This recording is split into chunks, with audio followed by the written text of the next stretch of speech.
مولا امام تقی علیہ السلام بغداد تشریف لے آتے ہیں، لیکن مامون ملنے کے لیے امام علیہ السلام سے ملنے کے لیے تک نہیں جاتا۔ کیوں؟ اہانت کی نیت سے، اور کہتا ہے میرا شکار کا وقت ہو گیا ہے، میں شکار کے لیے جانا چاہتا ہوں۔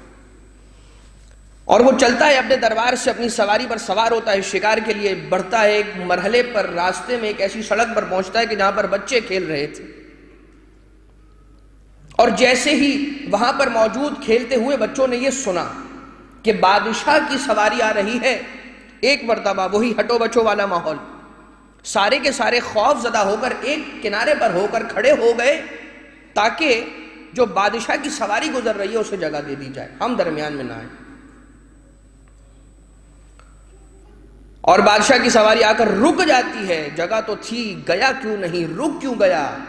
اس لیے کہ سارے بچے جو کھیل رہے تھے وہ ایک طرف ہو گئے، ایک کمسن ہے جو اپنی جگہ سے ٹس سے مس نہیں ہوا، ایک کمسن بچہ ہے کہ جو وہیں پر کھڑا رہا۔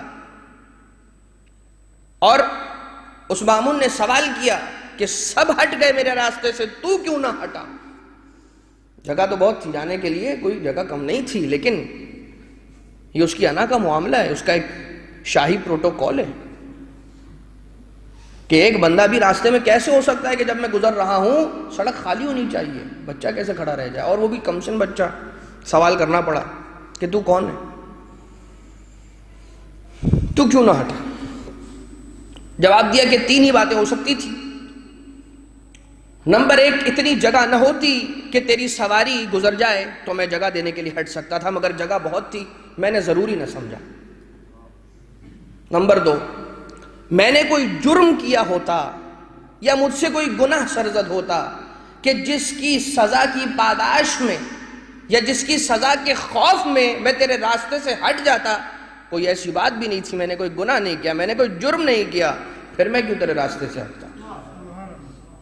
اور نمبر تین، یا یہ ہو سکتا تھا کہ تو بے گناہ لوگوں پر بھی ظلم کرے، میں بے گناہ ہوں، مجھے خوف ہو کہ تو مجھ پہ ظلم کر سکتا ہے کیونکہ تو بے گناہ لوگوں پر بھی ظلم کر دیا کرتا ہے۔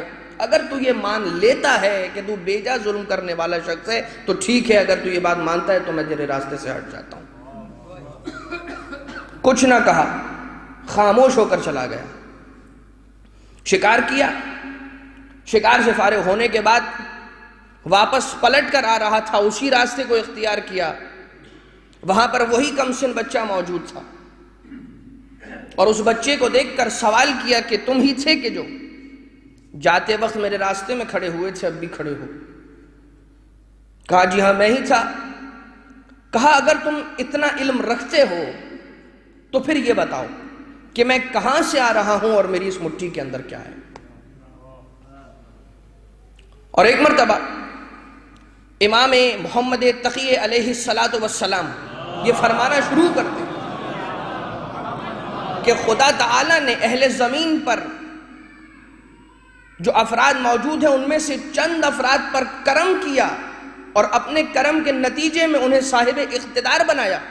وہ اپنے اقتدار کا بیجا غلط استعمال کرتے ہوئے شکار پر تکبر اور غرور کے ساتھ نکلا کرتے ہیں، اور جب اللہ تعالیٰ نے آسمانوں اور زمینوں کے درمیان دریا بنائے ہیں، ان دریاؤں کے ساحلوں پر جا کر رکتے ہیں، شکار کی نیت سے اپنے شکاری باز کو کھولتے ہیں اور اسے دریا پر چھوڑتے ہیں، وہ باز چلتا ہے، ان بادشاہوں کے لیے دریا سے مچھلی کا شکار کر کے آتا ہے، یہ باز آ کر پلٹ کر ان کے ہاتھوں میں مچھلی دیتا ہے، اور یہ بادشاہ اپنے ہاتھوں میں مچھلی کو بند کر کے واپس پلٹتے ہوئے اہل بیت کے خاندان کے بچوں کا امتحان لیتے ہیں کہ بتاؤ ہمارے ہاتھوں میں کیا ہے۔ اللہ اللہ، یہ میرے مولا کی شان ہے، یہ ایک امام وقت کی شان ہے، یہ ایک امام وقت کا جاہ و حشم اور ہیبت و جلال ہے۔